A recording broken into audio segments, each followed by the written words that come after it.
Painitin ang kawali, lagyan ng mantika. Hintayin uminit ang mantika.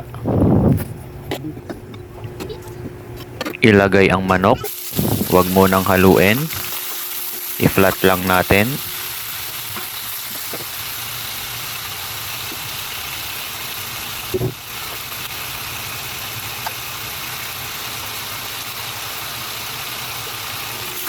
Haluin para lumabas ang mantika ng manok. Haluin.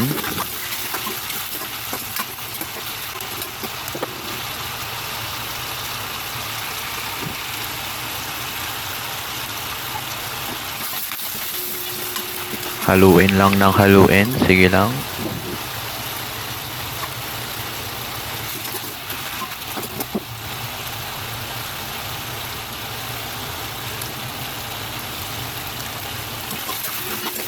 Halo ulit para hindi dumikit. Pag may mantika na, marami ng mantika, hanguin ang manok.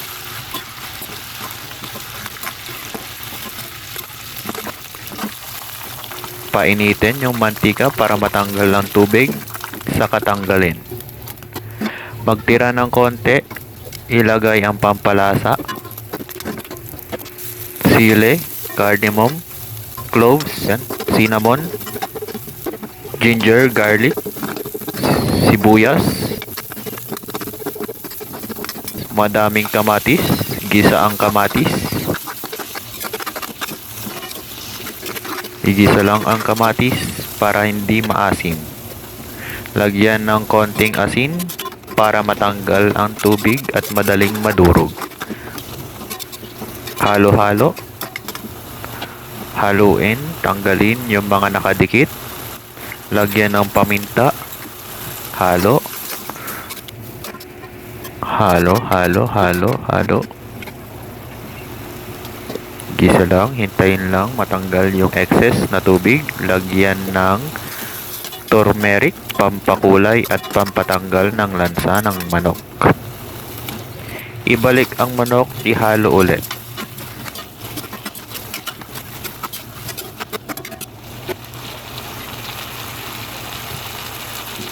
After ihalo, lagyan ng curry powder. Haluin ulit.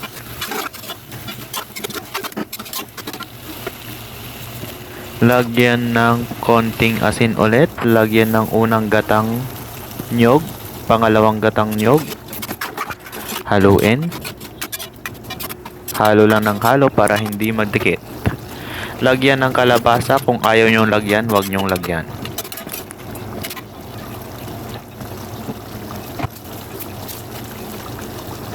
Lagyan ng pampalasa. Halo ulit.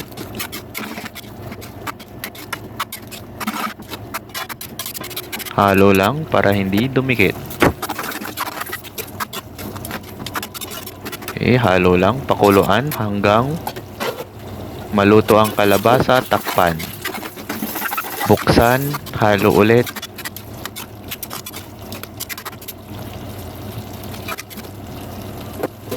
Takpan ulit. Buksan, halo ulit, tikman, at pag okay na, patayin at pwede nang kumain.